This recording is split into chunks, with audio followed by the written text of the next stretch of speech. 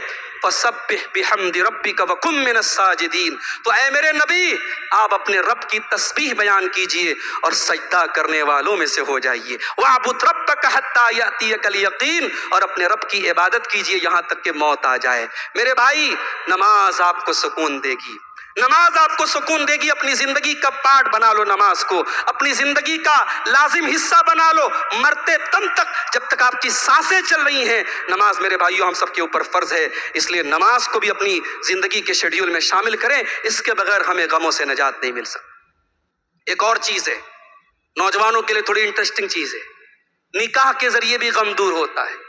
بہت سارے نوجوان ہیں عمر ہو چکی ہے شادی کی، بہت ساری لڑکیاں ہیں عمر ہو چکی ہے شادی کی، شادی نہیں کر رہے ہیں۔ کیوں صاحب؟ ابھی ہم آزاد رہنا چاہتے ہیں۔ کتنے لوگ ہیں جو کہتے ہیں صاحب ہم سنگل رہنا چاہتے ہیں، سنگل زندگی کا مزہ لینا چاہتے ہیں۔ ایک انسان جب شادی کی عمر کو پہنچ جائے اور وہ مزہ لینے کے لیے سنگل رہے، یہ ایمان والے کی شان نہیں ہے میرے بھائی۔ شادی جہاں ایک طرف آپ کے کندھوں پر ذمہ داری لاتی ہے، وہیں نکاح اور شادی کا یہ بندھن آپ کو سکون بھی عطا فرماتا ہے۔ اللہ قرآن میں کہتا ہے وَمِنْ آيَاتِهِ أَنْ خَلَقَ لَكُم مِّنْ أَنفُسِكُمْ أَزْوَاجًا لِتَسْكُنُوا إِلَيْهَا وَجَعَلَ بَيْنَكُم مَّوَدَّةً وَرَحْمَةً، اے ایمان والو، اے لوگو، اللہ کی ایک بہت بڑی نشانی یہ بھی ہے کہ اس نے تمہاری بیویوں کو بنایا، تمہارے جوڑے بنائے تاکہ تم ان سے سکون حاصل کرو۔ یہ سکون جو نکاح کے ذریعے حاصل ہوتا ہے، یاد رکھو وہ حرام رشتوں کے ذریعے کبھی حاصل نہیں ہو سکتا۔ ہم ایک ایسے دور میں زندگی گزار رہے ہیں جہاں زنا عام ہو رہا ہے۔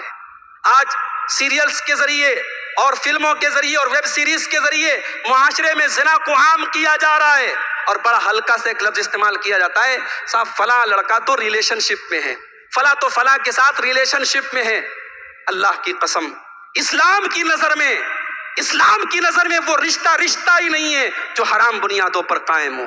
اسلام مزہ لینے کے لیے اور شہوت پوری کرنے کے لیے نکاح کرنے کا حکم نہیں دیتا ہے، بلکہ جب نکاح کا حکم اللہ قرآن میں دیتا ہے، قرآن کے 5ویں پارے کے شروع میں، تو اللہ کہتا ہے محسنین غیر مسافحین، یہ نکاح اس لیے حکم دیا جا رہا ہے تاکہ تم اپنی بیوی کی ذمہ داری کو قبول کرو۔ تم نکاح کر رہے ہو اس کی ذمہ داری کو قبول کرو۔ اسی لیے اسلام میں صرف شہوت پوری کرنے کے لیے نکاح نہیں ہے، بلکہ ایک دوسرے کی ذمہ داری کو پورا کرنے کا نام نکاح ہے۔ اسی لیے نکاح کا اعلان کرنے کا حکم ہے، نکاح پر ولیمہ کرنے کا حکم ہے۔ سیکرٹ طریقے سے، خفیہ طریقے سے ریلیشن شپ رکھنے کا نام نکاح نہیں ہے۔ نوجوانوں شادی کر لو، اپنی بچیوں کی، اپنے بچوں کی صحیح وقت پر شادی کر دو، اس سے بھی زندگی کی بہت ساری پرابلم سالو ہو جائیں گی، بہت سارے مسئلے حل ہو جائیں گے۔ اور جب بات نکاح کی آئی ہے تو اپنی ان بہنوں سے کہنا چاہوں گا جو آلریڈی شادی شدہ ہیں، جو آلریڈی میریڈ ہیں، جو کسی کی لائف پارٹنر بن چکی ہیں، کہ جب آپ کے ذریعے شریعت نے آپ کے شوہر کا سکون بنایا ہے آپ کو، تو آپ اسے وہ سکون عطا کریں۔ بعض خواتین کو دیکھا جاتا ہے ہر جلسے میں جاتی ہیں، ہر اجتماع میں شریک ہوتی ہیں، علماء کا درس بہت غور سے سنتی ہیں، مگر شوہروں کی نافرمان ہوتی ہیں، شوہر کے حقوق ادا کرنے کے معاملے میں کوتاہی کرتی ہیں، اور ان کو یہ لگتا ہے ہم تو بہت نماز پڑھتے ہیں، بہت تہجد پڑھتے ہیں، دینداری اس کا نام ہے۔ ایک شادی شدہ عورت کے لیے اس کے دین کا ایک بنیادی حصہ یہ بھی ہے کہ وہ اپنے شوہر کا حق ادا کرے۔ اللہ کے نبی کے پاس ایک عورت آتی ہے کسی کام سے، اللہ کے پیارے نبی صلی اللہ علیہ وسلم سے پوچھتے ہیں اذات زوج انت، کیا تو شادی شدہ ہے؟ کہتی ہاں اللہ کے نبی میں شادی شدہ ہوں۔ آپ فرماتے ہیں کہ تو اپنے شوہر کے لیے کیسی ہے؟ کہتی ہے ما آلوہ الا خیرا، اے اللہ کے نبی میں اپنے شوہر کے ساتھ بھلائی کرتی ہوں، کوئی کمی نہیں کرتی ہوں۔ اللہ کے نبی نے فرمایا فانظری اینما انت منہ فانما هو جنتک ونارک، اے خاتون اپنے شوہر کا خیال رکھ، تیرا شوہر ہی تیری جنت ہے، تیرا شوہر ہی تیری جہنم ہے۔ میری ماں اور بہنوں، ایک مسلمان عورت شادی کے بعد اس کی زندگی کا ایک مقصد ہوتا ہے اپنے شوہر کو سکون دینا۔ اسی لیے اللہ کے نبی سے پوچھا گیا ای النساء خیر، کون سی عورت سب سے بہترین ہے؟ آپ نے فرمایا التی تسرہ اذا نظر، جب شوہر دیکھے تو خوش ہو جائے۔ معاف کرنا، آج ایکسٹرا میریٹل افیئر سماج میں بہت تیزی سے پنپ رہے ہیں، شادی شدہ لوگوں کے ناجائز تعلقات بہت تیزی سے پیدا ہو رہے ہیں۔ کہیں کہیں نہ کہیں اس کی وجوہات میں ایک وجہ یہ بھی ہے کہ شادی شدہ عورتیں اپنے شوہروں کے حقوق کا خیال نہیں کرتی ہیں، اپنے شوہروں کی جائز خواہشات کی تکمیل میں ہی روڑا بنتی ہیں۔ یاد رکھو، شادی کا اور نکاح کا یہ بندھن زندگی کو غم سے دور کرنے کے لیے اور زندگی میں سکون لانے کے لیے پیدا ہوتا ہے۔ میرے بھائیوں، دو چیزیں اور بیان کر کے بات ختم کر رہا ہوں۔ اللہ کے پیارے نبی پر درود پڑھنا، یہ غلط فہمی بھی دور کر لی جائے کہ صاحب یہ اہل حدیث لوگ نعوذ باللہ یہ نبی پر درود نہیں پڑھتے ہیں، نبی کو نہیں مانتے ہیں، نبی کا احترام نہیں کرتے ہیں۔ واللہ ہمارے تو مسلک اور منہج کی یہ خاصیت ہے، ہم نے بڑے بڑے ائمہ اور بڑے بڑے تابعین اور یہاں تک کہ صحابہ کرام کے اقوال و افعال کو بھی اس بنیاد پر ترک کیا کہ ہمیں اس کے مقابلے میں پیارے نبی کی صحیح حدیث مل گئی۔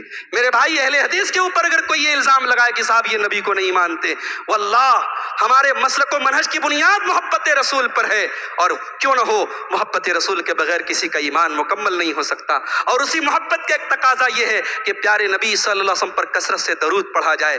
ترمذی کی روایت ہے، حضرت ابی بن کعب اللہ کے نبی سے کہتے ہیں کہ اے اللہ کے نبی، میں آپ پر کثرت سے درود پڑھتا ہوں، فکم اجعل لک من صلاتی، اے اللہ کے نبی میں اپنے دعا کا اور اپنے وظیفہ کا کتنا حصہ آپ کے اوپر درود پڑھنے کے لیے خاص کر دوں؟ اللہ کے نبی نے فرمایا تمہاری مرضی۔ انہوں نے کہا کہ اے اللہ کے رسول، اگر میں اپنے دعا کا یا اپنے وظیفہ کا 1/4 حصہ آپ کے اوپر درود پڑھنے کے لیے خاص کر دوں؟ آپ نے فرمایا ما شئت فإن زدت فهو خير لك، تمہاری مرضی، لیکن اور زیادہ کر لو تو اور اچھی بات ہے۔ انہوں نے کہا اے اللہ کے رسول، اگر میں اپنے وظیفے کا آدھا حصہ، یعنی دعا کے لیے وظیفہ کے لیے کوئی وقت خاص کر لیا، اب اس کا آدھا حصہ میں آپ پر درود پڑھوں گا، آپ نے فرمایا اگر اور بڑھا لو تو اور اچھا ہے۔ انہوں نے کہا اگر 2/3 کر لوں، 2/3 کر لوں، آپ نے فرمایا اگر اور بڑھا لو تو اور اچھا ہے۔ انہوں نے کہا پھر میں آپ کے اوپر درود پڑھنے کے لیے اپنا اس پورا وقت اپنا خاص کر دیتا ہوں۔ اللہ کے پیارے نبی صلی اللہ علیہ وسلم نے فرمایا اذن تکفا ہمک ویغفر لک ذنبک، اے ابی بن کعب اگر تم اتنا زیادہ میرے اوپر درود پڑھو گے تو تمہارے سارے غم دور ہو جائیں گے اور تمہارے گناہ اللہ کیا معاف ہو جائیں گے۔ پیارے نبی پر درود پڑھنا یہ اتنی فضیلت کا اور اتنا بڑا یہ عمل ہے کہ اللہ تبارک و تعالیٰ اس کے ذریعے ہمارے رنج و غم کو دور کر دے گا۔ میرے عزیزو، رنج و غم کو دور کرنا ہے، قرآن کریم سے اپنا تعلق مضبوط کر۔ آج افسوس کی بات ہے، ہمیں سے کتنے لوگ ایسے ہیں جنہوں نے آخری بار قرآن کو شاید رمضان میں چھوا تھا۔ اس موبائل کے بغیر ہم 1 منٹ نہیں رہ سکتے، مگر قرآن کی ہماری زندگی میں کوئی ضرورت ہم محسوس نہیں کرتے۔ اللہ قرآن میں کہتا ہے وقال الذین کفروا لولا نزل علیہ القرآن جملۃ واحدہ، یہ کافر کہتے ہیں کہ قرآن محمد الرسول اللہ صلی اللہ علیہ وسلم کے اوپر اکٹھے کیوں نہیں اترا؟ کذالک لنثبت بہ فؤادک، اے نبی ہم نے اس قرآن کو تھوڑا تھوڑا اس لیے اتارا ہے تاکہ ہم آپ کے دل کو مضبوط کریں۔ ورتلناہ ترتیلا، اور ہم نے قرآن کو ٹھہر ٹھہر کر کے پڑھوایا ہے۔ پتہ یہ کہ قرآن کی آیتوں کے ذریعے نبی کو تسلی دی جاتی تھی، قرآن کی وہی آیتیں آج ہمیں بھی تسلی دیں گی، آج ہمارے بھی غموں کو دور کریں گی۔ قرآن سے اپنا تعلق مضبوط کر لو میرے بھائیوں۔ اور آخری چیز یہ ہے میرے بھائی، زندگی میں شاعر کہتا ہے کبھی کسی کو مکمل جہاں نہیں ملتا، کبھی کسی کو مکمل جہاں نہیں ملتا، کہیں زمین کہیں آسمان نہیں ملتا۔ اگر آپ ایسی زندگی کا تصور کر رہے ہیں جہاں آپ کے سارے خواب پورے ہو جائیں، ساری وشز پوری ہو جائیں، یہ ممکن نہیں ہے۔ زندگی میں قناعت سیکھیے، زندگی میں قناعت سیکھیے، اللہ نے جو دیا ہے اس پر راضی ہونے کا ہنر سیکھ لیجئے۔ پیارے نبی صلی اللہ علیہ وسلم فرماتے ہیں لو کان لابن آدم وادیان من ذهب لابتغى ثالثا، اگر آدم کے بیٹے کے پاس سونے کے 2 پہاڑ آ جائیں تبھی وہ تیسرے کی تمنا کرے گا۔ ولا يملأ جوف ابن آدم الا التراب، اور آدم کے بیٹے کے منہ کو اگر کوئی چیز بند کر سکتی ہے تو قبر کی مٹی بند کر سکتی ہے۔ لالچ کا گھڑا کبھی نہیں بھر سکتا میرے بھائی۔ اللہ نے اگر آپ کو بہت دولت نہیں دی ہے، بہت آپ کو دنیا کی نعمتیں نہیں ملی ہیں، صرف 3 نعمتیں اگر آپ کو ملی ہیں، اللہ کے پیارے نبی صلی اللہ علیہ وسلم فرماتے ہیں من اصبح منکم آمنا فی سربہ معافا فی جسدہ عندہ قوت یومہ فکأنما حیزت لہ الدنیا بحذافیرہا۔ 3 نعمتیں جس کو مل گئیں، 3 نعمتیں، اپنے گھر میں امن کے ساتھ ہے، بدن میں کوئی بڑی بیماری نہیں ہے، اور 1 دن کا کھانا اس کے پاس ہے، اللہ کے نبی فرماتے دنیا کی ساری نعمتیں اس کو ملیں۔ اگر اپنے بیوی بچوں کے ہلکی پھلکی بیماریوں پر آپ کو تکلیف اور کم ہو لائق ہوتا ہے۔ اسی ممبئی کے کینسر ہاسپٹل میں جا کے دیکھو، ہندوستان کے مختلف شہروں سے اپنا گھر بار چھوڑ کے اپنے اس مریض کے پیچھے لوگ کیسے پریشان ہیں اور کیسے زندگی اور موت کی جد و جہد جاری ہے۔ میرے بھائی، اگر ہم صرف اپنے نفس پر غور کریں، اللہ نے ہمیں بہت ساری ایسی نعمتوں سے نوازا ہے جس سے دوسرے لوگ محروم ہیں۔ اس لیے قناعت سیکھیں۔ اللہ کے نبی نے بڑا بہترین نسخہ بتایا، آپ نے فرمایا انظروا الی من هو اسفل منکم، اپنے سے کمزوروں کو دیکھو، اپنے سے کمتر لوگوں کو دیکھو، اپنے سے اوپر کے لوگوں کو مت دیکھو۔ جب اپنے سے کمزور کو دیکھو گے فإنه أجدر ألا تزدروا نعمت اللہ علیکم، تب اللہ کی نعمت کو تم حقیر نہیں سمجھو گے۔ میرے بھائیوں، یہ اسلام میں غم کے علاج کے تعلق سے